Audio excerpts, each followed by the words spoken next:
একটু স্বর্গে যাচ্ছি, তাও বাধা দিলে? এটা স্বর্গের চেকপোস্ট, এখানে সবাইকে সার্চ করা হয়। নিন, সাদা চাদরটা তুলুন। তুলুন। কি মশাই আপনি, দিগম্বর হয়ে শুয়ে আছি আর বলছেন কিনা সাদা চাদরটা তুলুন? মরা বলে কি লজ্জা শরম থাকবে না? এ কি, আপনার সঙ্গে ওটি কে? ওকেই জিজ্ঞেস করুন না। আমি ওনার স্ত্রী। স্ত্রী? ঘোমটা খুলুন, মুখটা দেখি। তা একসঙ্গে কেন? যুগল আত্মহত্যা, একসঙ্গে যাব না তো আলাদা আলাদা যাব? আত্মহত্যা? তাও আবার একসঙ্গে? আকাশ থেকে পড়লেন মনে হচ্ছে। কোনোদিন শোনেননি যুগল আত্মহত্যা? এখন তো এটাই চলছে। ইন্ডিয়াতে ফগ চলছে শুনেছি, আত্মহত্যা চলছে শুনিনি তো। না না না, আত্মহত্যার কেস স্বর্গে পাঠানো যাবে না। দেখুন, আমাকে একদম ঘাঁটাবেন না, তাহলে সব কিছু ঘেঁটে ঘ করে দেব। মনে করবেন না মরে গেছি বলে ফুরিয়ে গেছি। কিন্তু যা নিয়ম আমাকে তো তাই করতে হবে। কিসের নিয়ম মশাই? সহমরণের সময় নিয়ম কোথায় ছিল? কচি কচি মেয়েগুলোকে চিতার আগুনে কাবাব করে স্বর্গে পাঠাননি? সহমরণ আর আত্মহত্যা এক হলো? মৃত্যু মৃত্যুই, তাকে যে নামেই ডাকো না কেন। ওমলেটি খান আর কচি খান, ব্যাপারটা তো ডিম। বাবা বাবা বাবা বাবা, আমি এখানে লড়াই করে মরছি আর উনি দিব্যি নাক ডাকিয়ে ঘুমোচ্ছে। এই এই শুনছো? এই কি হয়েছে? কি হয়েছে? আবার শ্লীলতাহানি? শ্লীলতাহানি আবার কি? কাল আসবার সময় কয়েকজন গুন্ডা ধরেছিল, তারপর মরা দেখে ছেড়ে দিয়েছে। এবার বুঝেছি। স্বর্গে শ্লীলতাহানি নেই? একদমই না, এখানে প্রত্যেকে আমরা পরের তরে, তাই বলে কাড়াকাড়ি করে কিছু পারি না। একটু তন্দ্রা মতন আসছিল, কাল পোড়াতে এত দেরি করলো। ওদের কি দোষ? বর্ষায় যা ভিজে কাঠ। আপনাদের ওখানে ইলেকট্রিক চুল্লি নেই? থাকবে না কেন, গভর্নমেন্ট বন্ধ করে দিয়েছে। এত কম লোক মরছে, খরচা পোষাচ্ছে। আবার কাঁদছো কেন? লোকে কি বলবে? মরার চোখে জল। ছেলেটার জন্য বড় মন কেমন করছে গো। তোমাকে তো বললাম দুদিন পরে এসো, তুমি কি শুনলে? না না, এই ভালো। শ্রাদ্ধ শান্তি একসঙ্গে চুকে যাবে, এক খরচায় নিয়ম ভঙ্গ হয়ে যাবে। ওরা তো আবার শুনলাম পুজোয় কাশ্মীর বেড়াতে যাবে। ছেলেটাকে পই পই করে বললাম তাড়াহুড়ো করে বিয়েটা করিসনি, এখন তো একটা কাশ্মীরি ডল আনতে পারতিস, দেখলেই মনে হয় গাল টিপে দিই। আমার চুপ করো, তোমার তো সোমালিয়ার মেয়ে দেখলেও গাল টিপতে ইচ্ছে করে। বড্ড বেশি পার্সোনাল কথা হচ্ছে। বাবা, স্বর্গের লোক হয়ে তুমি ইংরেজিও জানো? ইংরেজি জানতাম বলেই তো স্বর্গের চেকপোস্টে চাকরি পেয়েছি। আমার এক বন্ধু শুধু বাংলা জানে, তাই ওকে স্বর্গের ওয়াশরুমে রেখেছি। আমরা বাবা এখানে চাকরি বাকরি করতে পারবো না। সে রানীমা যা বুঝবেন। রানীমাটা আবার কে? উনি স্বর্গের সব, ওনার উপর কারুর কথা চলে না। চলুন এখন আমরা ওনার ঘরেই যাব। এক মিনিট, উনি কোন ইয়ারের মরা?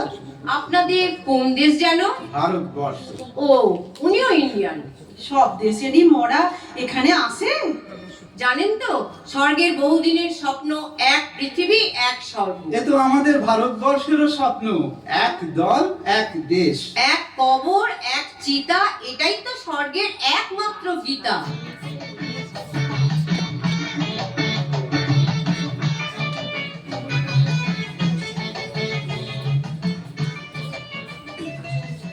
শুনুন, আমি আপনাদের কেস হিস্ট্রি পড়েছি। আপনার দুজনকারই মাথা গরম, কিন্তু লোক ভালো। আপাতত দুজনকে স্বর্গে রাখলেও একসঙ্গে রাখা যাবে না। সে কি, মরতে সবাই বলতো আমাদের নাকি স্বর্গীয় প্রেম। চুপ করুন, স্বর্গের রানীমার সামনে মুখ খুলবেন না। বাড়ির মধ্যে কি সব ফষ্টি নষ্টি হতো সে কি আমি জানি না ভেবেছেন? আহা, জানবেন না কেন, কোনো কিছুই তো আপনাদেরকে লুকোইনি। যা করেছি সবই তো চিলে কোঠার ঠাকুর ঘরে। আমার না কি লজ্জা লাগতো, শিব ঠাকুর ড্যাব ড্যাব করে চেয়ে থাকতো। ওই জন্যই বুঝি শিব ঠাকুরের ছবি হনুমানের ছবি দিয়ে চাপা দিলেন। হনুমান অনেক বেশি বোঝদার, অনেকদিন রাম সীতার নেওটা ছিলেন তো। হনুমানের মধ্যে যাই থাক, পরকীয়া ব্যাপারটা ছিল না। বলছিলাম গিন্নিকে কোথায় রাখবেন? মানে মানে নিরাপদে থাকবে তো? স্বর্গে দেবতাদের যেসব কাহিনী শুনেছি। মঠের থেকে স্বর্গ নিরাপদ? তো একটা ছোট ঘটনা বাদ দিলে। ও তো হতেই পারে। যাও গিন্নি, তুমি যাও, আমি রানীমার সঙ্গে দুই একটা কথা বলে নিই।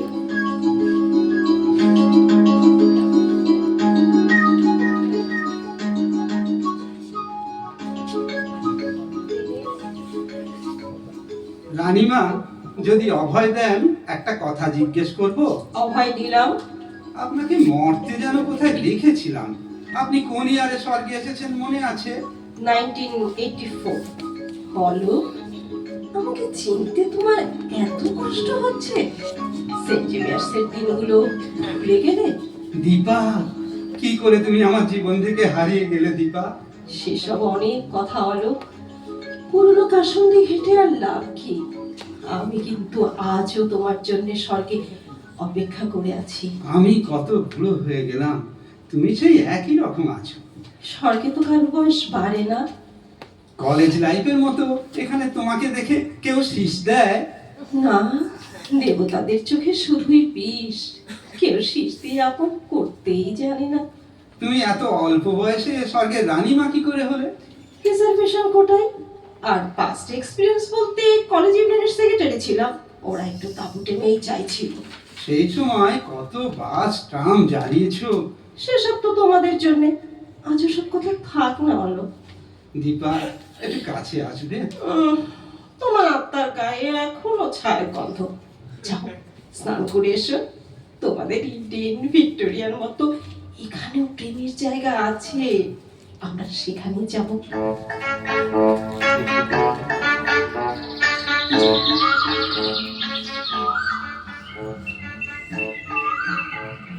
সেদিন দুজনে দুলেছিল বলে ফুল ডোরে বাঁধা ঝুলনা। সেদিন দুজনে দোলাচ্ছি আমি বলে স্বর্গে এসে বাগান পরিষ্কার করে মরছি, আর উনি এখানে এসে প্রেম করছেন। মরবার সময় কত প্রেম। তুমিও আত্মহত্যা করো না গো, আমাকে শুধু শুধু আত্মহত্যা করালে গো। আমাকে আত্মহত্যার প্রপোজাল কে দিয়েছিল? আমি আমি সে তো তোমার ভালোর জন্যই। আমি কি বলেছিলাম? পরকালে যেতে পারি, কিন্তু তোমাকেও সঙ্গে নিয়ে যাব গিন্নি। সে তো তোমার সন্দেহবাতিক মন বলে। যদি আমি পরপুরুষে যাই, ওই ওই ওই ভয়ে পরপারে নিয়ে এলে। এখন নিজে কি করছো? এই যে শুনুন শুনুন, ফটফট করবেন না। এই আমাদের বাল্যকালের প্রেম। ও বাবা, মর্তের প্রেম স্বর্গে থাকে নাকি? ও তো চিতার আগুনে ধোঁয়া হয়ে আকাশে মিলিয়ে যায়। তাহলে মরতে গিন্নিরও স্বর্গে কোনো অধিকার নেই। দেখি স্বর্গে গিয়েও ধান মানে শুনেছি, তুমি এখানেও চালিয়ে যাবে? আর রানীমা, আপনাকেও বলি হারি, আপনি স্বর্গের ওপর তলার লোক হয়ে। উপরতলার লোক বলেই তো যা ইচ্ছে আমরা তাই করতে পারি, আমাদের কোনো জুরিসডিকশন নেই। ঠিক আছে ঠিক আছে, আমাকে তাহলে নরকে পাঠিয়ে দিন। এই চোখের সামনে কর্তার ওই গাছের তলে তোলাতুলি আমার পছন্দ হয় না। যার একটুতেই মাথা ঘুরতো সে এত তোলে কি করে? এখানে তোমাদের দেশের মতো 326 ধারা নেই, তাই এখানে মাথা ঘোরা নেই, বমি নেই, গর্ভযন্ত্রণা নেই। লজ্জা শরমও নেই? ওটা আছে 326 ধারার, ওটাই তো প্রথম অনুচ্ছেদ, তাই ওটা রাখা আছে। তাহলে আমার কর্তাটাকে ছেড়ে দিন। ছেড়ে দিলেও আর আমি তোমার কাছে যাব না। মৃত্যু পর্যন্ত তোমার সঙ্গে আমার অ্যালায়েন্স ছিল, মৃত্যু হয়ে গেছে, খেল খতম। তাহলে আমাকে দিয়ে আত্মহত্যা করালে কেন? দীপা, ওকে মর্তে ফিরিয়ে দেওয়া যায় না। অলোক, এটা তোমাদের পৃথিবী নয়, একবার স্বর্গ একবার মর্ত। আহা, এটা তো দল বদল হচ্ছে না, স্থান বদল। তুমি তো স্বর্গের রানী মা, তুমি সবই পারো। দেখছি। এই এই যে তুমি কি সত্যি মর্তে ফিরতে চাও? হ্যাঁ হ্যাঁ হ্যাঁ হ্যাঁ, একদম একদম। তবে এই বয়সে নয়, একটু যুবতী করে ফিরিয়ে দিন। হবে না, তোমাকে নতুন করে জন্ম নিতে হবে, একদম শিশু অবস্থা। তাহলে একটু বড় লোকের বাড়িতে পাঠিয়ে দিন। দেখছি কারা গর্ভ যন্ত্রণা, এই নন বেঙ্গলের বাড়ি চলবে? না না না, একদম একদম বাঙালি বাঙালি বড় লোকের বাড়ি। তাহলে তাহলে এক্ষুনি যেতে হবে, ওরা ফোর্সে করছে। এরা কোন দলে? সেটা বলা যাবে না, যে কোনো সময় দল পাল্টাতে পারে। ছেলে না মেয়ে? বলা নিষেধ। দীপা, মেয়ে হলে একটু তোতলা করে পাঠিও, বড্ড মুখ হাঁটা। ছি বলো, হাজার তোমার বোন তো ছিল। তাতে কি, তোমরাই তো বলো গত জন্মের কর্মফল। আমি যাচ্ছি না কেন? ডাক্তাররা দেরি করলে আমি কি করবো? এই যাবার আগে একটু কাছে এসো না গো। যাবো রানীমা। যাবো রানীমা। তোমায় ছেড়ে আমার যেতে ইচ্ছে করছে না গো। ছি, অমন কথা মুখে আনতে নেই। স্বর্গের থেকে যে মর্তে যায় সে তো অবতার, তুমি তো কলিযুগের শেষ অবতার, হয় নিমাই নয় মীরাবাই। না না না, আমি মীরাবাই হব না। আমি কোনো বাইজেই হব না। উফ, এত কম পড়াশুনো। ডাক পড়েছে, এবার যেতে হবে। অলোক, ওকে ছেড়ে